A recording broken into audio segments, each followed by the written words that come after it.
Everybody needs their haircut, but it's not necessarily too many professional barbers in the State College area. I mean, I'm pretty sure there's some, but I guess it's not. You know, if you're coming from a big city, people like a lot of variety. So I guess I cut in a way where a lot of people like, so I started doing it every day.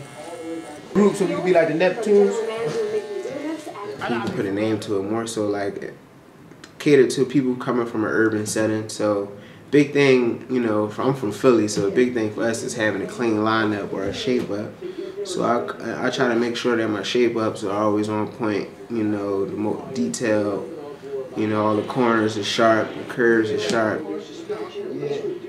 Outside of the tips, you know, the tips are good, but just getting to know people. I met, most of the friends I think I've met probably came through either playing basketball, cutting hair. You know, you see somebody once every 2 weeks, you begin to build relationships. So I guess that was probably the main thing that you get out of cutting hair, just meeting a lot of new cool people. It's no more me time, because everybody wants a haircut. So if I'm busy, it's like, oh, come on, bro. I need this cut. I had an interview tomorrow. Or a girl's like, oh, I need my hair done nice. I need you right now. So everybody's always calling on me to be available. Sometimes that's rough, but, you know, I do what I got to do. So it's still pretty cool. Besides cutting hair 4 days out of the week, Sadiq spends a majority of his time in his studies. Right now, I'm reading up on, like, just how these contracts between people were made. So it's like right now we have an unwritten contract that, you know, we're going to do an interview. You just asked me, we didn't write it down. I said yes, and that's a contract. But we also have these unspoken contracts that we live by.